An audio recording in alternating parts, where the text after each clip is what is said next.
The scent of Vermont pine needles hits me as I step out of my modest Volvo, the crisp autumn air carrying whispers of approaching winter. Lakeview Resort towers before me, its stone facade reflecting golden hour sunlight across Lake Champlain. My simple black dress feels like armor as I smooth non-existent wrinkles, a habit from childhood when mother's critical eye found fault in every wrinkle, every hair out of place.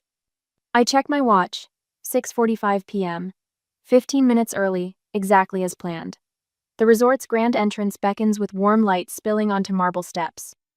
Inside, crystal chandeliers cast rainbow prisms across wood-paneled walls, and the murmur of wealthy voices drifts from the main ballroom. Father's 75th birthday celebration is already in full swing. "Meredith, darling." Mother's voice cuts through the ambient chatter. Elizabeth Hale glides toward me in a champagne-colored gown that probably cost more than my car. Her embrace is stiff, practiced, the kind reserved for country club acquaintances rather than daughters. "You made it." The familiar scent of Chanel No. 5 threatens to choke me. "Of course, Mother. I wouldn't miss Dad's birthday." Her eyes sweep over my dress, cataloging every perceived flaw. Well, you look comfortable." She loops her arm through mine, steering me away from the main reception area. "Come with me, sweetheart. We need to discuss seating arrangements." My stomach tightens. After 38 years, I know that tone. The ballroom stretches before us in cream and gold splendor. Round tables draped in crisp white linens dot the space, each one a small island of privilege. But Mother guides me past the elegant place settings, past the crystal stemware catching light like diamonds, past the arrangements of white roses and silver candelabras. We stop at a smaller table near the back wall. Cartoon napkins featuring smiling animals are arranged in cheerful triangles. Plastic cups in primary colors stand ready for juice. The children's table. "We thought you'd be more comfortable here," Mother says, patting my arm. "You know how the conversation gets at these events. All business talk and stock portfolios. This way you won't have to pretend to keep up." Ice spreads through my chest. Through the gap between tables, I can see the main dining area where my siblings will sit with their spouses. Wesley discussing his latest legal victories. Clark boasting about real estate developments. Tara holding court about her boutique success. My fingers tighten around my clutch purse, its smooth leather familiar against my palm. 3 years ago at Christmas, I'd given them each carefully selected tech stocks that had tripled in value. Wesley had smirked and said, "Some of us make real money, not computer pennies." They'd laughed, the way they always laughed at my cute attempts to play in their world. "The children will love having you here," Mother continues. "You've always been so good with them. More their speed, really." I remember our family's tradition of ranking yearly achievements at holiday gatherings. The way I always ended up last, my work in medical technology dismissed as playing with computers. The constant reminders that I wasn't quite measuring up to the Hale family standard of success. My silence stretches a beat too long. Mother's perfectly penciled eyebrows draw together. "Darling, you understand, don't you? We're just trying to make everyone comfortable." I look at the children's table with its cheerful decorations, then at the adults' table with its crystal and fine china. The divide couldn't be clearer if they'd drawn a line on the floor. "Of course," I say quietly, setting my clutch on the table beside a napkin featuring a grinning giraffe. "I understand perfectly." My young nieces and nephews burst through the ballroom doors, their excited chatter filling the space. They spot me and wave enthusiastically. I wave back, managing a genuine smile. They, at least, have always been happy to see me. I check my watch again. 7 p.m. Everything right on schedule. Mother pats my shoulder one last time before drifting away to greet more prestigious guests. I settle into my chair at the children's table, smoothing my dress once more. The familiar ache of exclusion sits heavy in my chest, but underneath it, something else builds. Something that feels like patience, like purpose, like power. My phone buzzes in my clutch. A text from my executive assistant. "Jet standing by. Board members confirmed for 9 p.m. I tuck the phone away, allowing myself a small smile. They've made their choice about where I belong. Soon they'll learn about mine. The champagne glasses clinked at the main table, drawing my attention from helping my young nephew cut his chicken fingers. Wesley stood, his crystal flute catching the warm light of the chandeliers. The same self-satisfied smile he'd worn since law school stretched across his face. "A toast," he announced, "to another banner year for the Hale family." My siblings preened at their mahogany throne of a table while I sat surrounded by cartoon napkins and juice boxes. Clark adjusted his Italian silk tie before rising. The Arlington Heights development cleared its final hurdle last month, $14 million in pure profit. He paused for the appreciative murmurs. "Though I suppose that's just another day at the office for us Hales." I dabbed my nephew Tommy's chin as he struggled with his ketchup. A dollop had already stained his dress shirt. "There you go, buddy. Small bites, remember?" Wesley cleared his throat. "And speaking of victories, my firm just won the Westbrook case. $6.5 million in damages." He smirked in my direction. "Some of us choose ambition while others prefer comfort." Mother's tinkling laugh carried across the room. Meredith has always been different that way. I focused on helping Sophie, my niece, arrange her carrots into a smiley face, while Tara launched into a breathless recitation of her boutique's feature in Vermont-style magazine. The familiar knot formed in my stomach, the same one I'd carried through decades of family gatherings. Father William rose, commanding attention with his imposing height. "Success runs in our blood." His gaze swept past me. "Well, most of our blood." Uncomfortable laughter rippled through the extended family. I kept my expression neutral as Clark leaned over to Wesley, his words carrying despite his attempt at discretion. "Remember when we convinced Dad to let us use her college fund for our first ventures? She never seemed to need it for anything important anyway." The crystal stemware trembled slightly in my hand. I set it down, focusing on Tommy's struggle with his fork. "Here, let me show you an easier way to hold it," I said softly. A shadow fell across our table. The resort manager approached, his manner notably different from his earlier dismissive greeting. "Miss Hale?" He cleared his throat. "Regarding your special arrangements." "Everything is proceeding as planned," I replied evenly. "Thank you for checking." He nodded with newfound deference and retreated. A young server passing with water refills paused near my chair. "My brother works for your company," she whispered. "He says you're amazing." I gave her a small smile as she hurried away. At the main table, Wesley was holding court about his latest court victory while Mother beamed. The familiar tableau of family hierarchy played out exactly as it had for decades. Until it didn't. A resort staff member in a crisp uniform stepped onto the patio, tablet in hand. "Excuse me, is there a Meredith Hale here? We need confirmation for private airspace clearance before your jet arrives." The clinking of crystal ceased. Silence descended like a heavy curtain. Clark's laugh cut through the quiet. "Must be a different Meredith Hale." I raised my hand slightly. "That's me.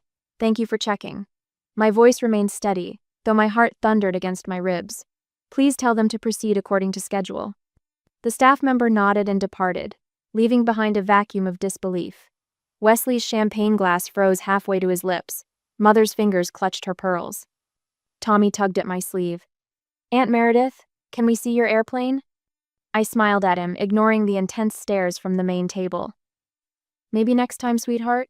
Right now, let's finish your dinner." The weight of unasked questions hung in the air like storm clouds. But for the first time in decades of family gatherings, I wasn't the one feeling small. Let them wonder. Let them stew in their assumptions and dismissals. The truth would reveal itself soon enough, and I didn't need to say a word. The jet's arrival would speak volumes more than I ever could. "Meredith," Mother called, her voice strained. "Darling, what's this about a private jet?" I helped Tommy spear another piece of chicken. "Just some business arrangements, Mother. Nothing important enough for the main table's discussion, I'm sure." The crystal glasses clinked with considerably less enthusiasm as my siblings exchanged glances. Their carefully constructed narrative was developing hairline cracks, and we all knew it. I checked my watch. 20 minutes until touchdown. Sometimes the sweetest revenge wasn't in what you said, but in what you let others discover for themselves. Wesley's polished loafers clicked against the marble floor as he approached the children's table, his lips curled in that familiar smirk I'd seen at every family gathering since childhood. The resort's crystal chandeliers cast shadows across his face, deepening the condescension in his expression. "Playing pretend with the private jet talk?" He placed his hands on the back of my chair. "That's adorable, Mary. Some things never change, do they?" From the corner of my eye, I caught Tara's theatrical headshake as she leaned toward our cousin Anne. She's always lived in a fantasy world, she stage whispered, loud enough to carry. Remember when she thought she could become a doctor? My mother materialized beside me, her fingers digging into my shoulder. Please don't embarrass us, dear, she hissed through her perfect smile. Not at your father's birthday. I opened my mouth to respond when my phone lit up with a cascade of notifications. The blue glow illuminated the childish placement card with my name written in Comic Sans. My lips curved into a slight smile as I read the message from my VP of Operations. The children around me continued building their napkin towers, blissfully unaware of the tension hovering over their table like storm clouds. My nephew Tommy knocked over his water glass, and I steadied it before it could spill. Sometimes reality is better than fantasy, I said quietly, sitting straighter in my chair. The first distant rumble of jet engines cut through the murmur of conversation. I checked my watch, right on schedule. The sound grew louder, and heads began to turn toward the floor-to-ceiling windows overlooking the resort's private airstrip. Conversations stuttered to a halt as the sleek aircraft descended, its polished fuselage catching the late afternoon sun. The distinctive HaloMed Systems logo, a stylized DNA helix intertwined with a medical cross, stood out clearly against the white paint. Father squinted through his bifocals. That looks like one of those medical technology companies, he said, frowning. The ones in the news lately. It is. I took a sip of water. Mine, actually. The silence that followed felt like a physical presence in the room. Wesley's face had lost several shades of color, while Tara's mouth hung open in a most unladylike manner. Mother's hand had frozen on my shoulder, her perfectly manicured nails digging crescents into my skin. Through the windows, I watched my executive team disembark. Marcus in his characteristic navy suit, Sarah's red hair bright against the evening sky, Robert carrying the acquisition paperwork in his leather briefcase. They moved with practiced efficiency, their purposeful strides a stark contrast to the idle wealthy scattered around the resort's dining room. The resort staff parted like a well-choreographed dance troupe, creating a path from the airstrip to the main entrance. The respect in their posture was unmistakable. They'd been briefed on exactly who was arriving. James Chen, my head of legal, entered first. His dark suit was impeccable, his presence commanding as he made his way directly to my table. President Hale, he said, his voice carrying in the hushed room. The board is waiting. The $1.2 billion deal is ready. We just need your signature. The resort's bar televisions flashed with breaking news banners. The closed captioning told the story in stark white text. HaloMed finalizes $1.2 billion acquisition of Regional Hospital Network, CEO Meredith Hale to lead integration. Wesley's champagne glass slipped from his fingers, shattering against the marble floor. Mother clutched at her pearls, the string nearly breaking under her grip. Father's face had gone from ruddy celebration to ashen shock in the space of a heartbeat. I stood from the children's table with measured movements, smoothing my simple black dress. Tommy tugged at my sleeve, his young face full of curiosity. Sometimes grown-ups don't see what's right in front of them, I told him softly, ruffling his hair. The words carried no bitterness, just quiet acknowledgement of a truth I'd long since accepted. My team waited by the door, their presence a reminder of everything I'd built while my family was busy dismissing me. I walked toward them, each step measured and calm, the click of my heels against marble matching the steady rhythm of my heart. At the threshold, I paused and turned back to the stunned faces of my family, the same faces that had smiled condescendingly at my cute little computer job for over a decade. The same people who'd relegated me to the children's table at every gathering, assuming my silence meant acceptance rather than strategy. A smile touched my lips, not vindictive, just quietly knowing. Enjoy the rest of Dad's birthday, I said, my voice carrying in the silence. I have a hospital network to acquire. The door closed behind me with a soft click, leaving only the echo of shattered assumptions in my wake. Minutes later, the jet steps felt solid beneath my feet as I climbed aboard, the familiar contours of the cabin greeting me like an old friend. Such a contrast to the overwrought crystal chandeliers and gilt-framed mirrors of the resort. Here, clean lines and understated luxury spoke of purpose rather than pretense. My executive team settled into their seats with practiced efficiency. Sarah, my CFO, spread documents across the polished table, while Marcus pulled up digital presentations on his tablet. The casual confidence of people who belonged exactly where they were. The Vermont acquisition documents are ready for your review, Miss Hale, Sarah said, sliding a leather portfolio toward me. We've highlighted the key provisions. Through the jet's window, I caught glimpses of my family's increasingly frantic movements on their phones. Wesley's face had gone from smug to sallow as he punched numbers into his cell, no doubt calling every business contact in his directory about Halo Med. Clark made a dash toward the jet, his expensive loafers slipping slightly on the tarmac, but security smoothly intercepted him. "I'm sorry, sir," the guard said, his tone professional but firm. Miss Hale's instructions were quite clear. The scene unfolding below took on a surreal quality, like watching a silent film through glass. Tara's voice carried across the distance, pitched deliberately loud enough to reach the gathered resort guests. "We always knew she would succeed. It's what we always said, isn't it, Mother?" The other guests' reactions were subtle but unmistakable. Raised eyebrows, sideways glances, the slight shuffling away that signaled polite disbelief. A resort staff member, the same one who'd served us earlier, leaned in to whisper something to her colleague, and I could read the words on her lips. They made her sit at the children's table. Father stepped forward, his usual commanding presence diminished as he attempted damage control.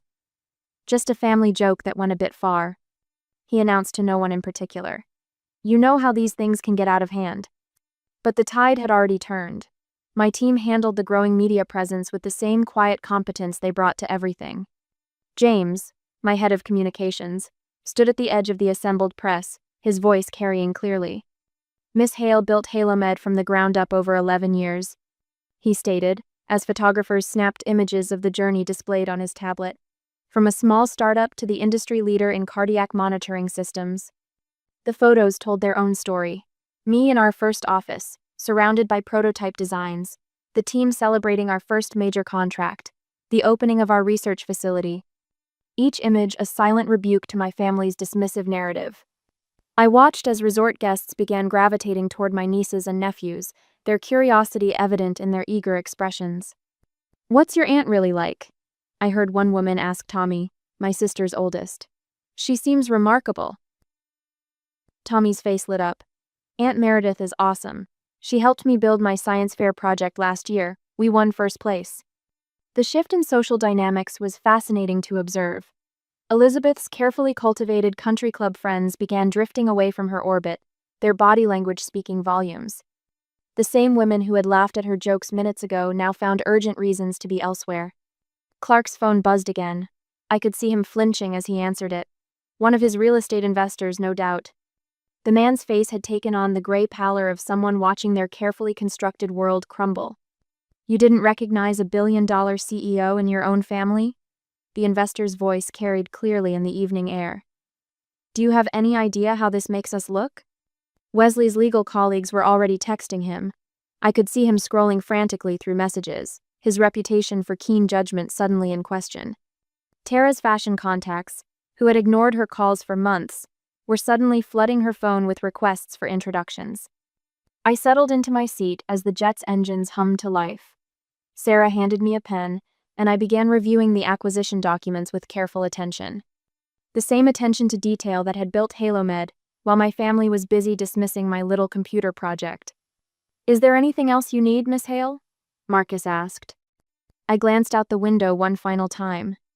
The sun was setting over the resort, casting long shadows across the gathered crowd. My family stood frozen in those shadows, watching as their carefully constructed hierarchy crumbled around them. "No," I said quietly. "I think everything is exactly where it needs to be." The jet began its taxi down the runway, leaving behind the resort and its inhabitants. But I knew the real impact of this evening was just beginning to unfold. Sometimes the most effective revenge isn't in what you do, it's in simply revealing what you've already done. A week later, I stare at my phone as the texts roll in one after another, like waves trying to erode my resolve. Wesley's message sits at the top, a masterwork of legal precision without actually accepting responsibility. While certain misunderstandings may have occurred regarding past family interactions, I want to express my deepest regret for any perceived slights. My thumb hovers over the delete button. 3 more messages pop up. Elizabeth, claiming her motherly protection was behind her actions all these years. As if relegating me to children's tables and dismissing my capabilities was some twisted form of love. Family should stick together, reads my father's text. We can work this out, princess. Princess. He hasn't called me that since I was 7. Through my office window, Manhattan stretches out before me, buildings catching the morning light. My executive assistant knocks and enters, tablet in hand. The hospital network acquisition documents are ready for your signature, she says. And your brother's law firm called again? They're very interested in representing Halomed in future ventures. I allow myself a small smile. Declined with thanks. The board meeting room feels different today. 11 years ago, I started Halomed in my garage apartment with my grandmother's inheritance and a vision everyone else called impossible. Now I sit at the head of a gleaming mahogany table, watching my team present the final details of our $1.2 billion acquisition. My phone buzzes again. A family friend this time. Your mother is devastated by this misunderstanding, Meredith. Think of what this could do to the family's reputation. I turn the phone face down as my CFO begins his presentation. The numbers tell a different story than my family's narrative. Thousands of jobs created, breakthrough medical technologies saving lives daily, awards and recognition I never mentioned at family gatherings. Miss Hale? My attorney slides the final contract across the table. Once you sign, the integration can begin. The pen feels heavy in my hand, not with doubt, but with the weight of purpose. Each stroke of my signature represents a choice made long ago, when I decided to build something meaningful instead of chasing my family's approval. A week later, I stand at the entrance to Lakeview Resort, watching as the old sign comes down. The new one reads, "This property is now owned by Eastland Partners." Below it, a smaller plaque catches the morning sun. No event seating will be arranged based on perceived personal success. My phone rings Clark this time. His real estate proposal sits unopened in my email, just like Wesley's firm's pitch. The call goes to voicemail. Inside the resort, staff members are already implementing the new policies. The old hierarchy of table assignments is gone, replaced by a system that treats every guest with equal consideration. I run my hand along the polished wood of the reception desk, the same desk where, just weeks ago, I was directed to the children's table at my father's birthday party. The remodeling plans are ready for your review, the resort manager says, handing me a folder. And we've had several inquiries about the new ownership structure. Let them wonder, I reply, thinking of the countless times I sat at lesser tables, watching my siblings bask in preferential treatment. Sometimes the best response is simply doing better. My assistant appears with a tablet displaying the latest press coverage. Halomed's Community Impact Initiative is making headlines, not just for the lives we're saving, but for the way we're transforming healthcare access in underserved areas. The same family that dismissed my computer pennies now watches as their social circle celebrates my company's achievements. A text from my mother. We should talk about the resort, dear. Perhaps over lunch? I think of all the lunches where I sat quietly, absorbing their judgment, their casual cruelty masked as concern, the annual rankings of achievements that always placed me last. The Christmas parties where my gifts were treated as jokes while Wesley's law firm bonuses earned standing ovations. No response needed. In my office later that evening, I review the week's reports. The hospital network integration is exceeding expectations. Our new cardiac monitoring system is saving lives in ways my family never bothered to understand. The resort's bookings have increased under the new inclusive policies. Success tastes different when you've built it on your own terms. My niece sends a video message. She's been accepted to MIT's engineering program. Aunt Meredith, you showed me it was possible, she says, her smile bright and genuine. Thank you for seeing me. This, I think, is the real victory. Not the property acquisition that stunned my family, not the billions in market value, but the chance to ensure another young woman won't have to prove her worth at the children's table. The sun sets over Manhattan, painting the sky in shades of possibility. My phone stays silent now. They've finally realized I won't be manipulated back into their hierarchy. The daughter they underestimated has become the woman who transformed their social playground into a testament to equal treatment. I open my grandmother's journal, the one who left me the seed money that started everything. Her words still ring true. Success isn't about who notices you. It's about what you notice needs changing. The resort's new sign glows in the evening light, visible from my office window.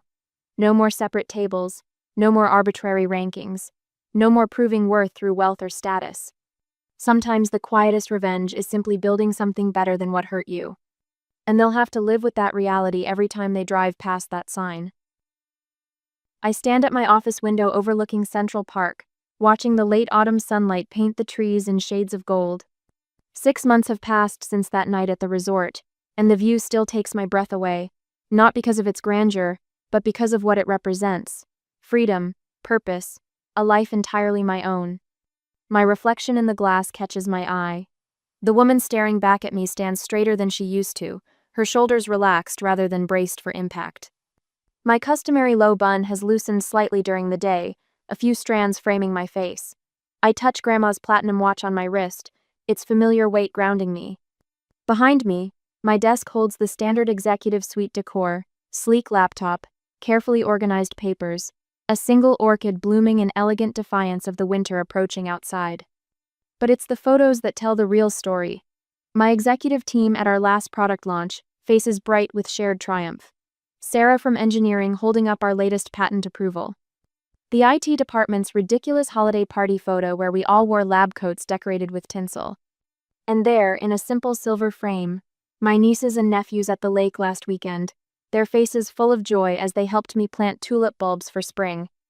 No other family photos grace these walls. Some absences speak louder than presence. My intercom buzzes. "Miss Hale? The first guests are arriving at the resort." "Thank you, Claire." I gather my coat and bag, each movement measured and calm. Have the car brought around. The drive to Vermont passes in a blur of colored leaves and clear sky. I've made this journey countless times, but never quite like this. The resort appears through the trees, its elegant facade unchanged yet somehow transformed. Perhaps because I see it through different eyes now.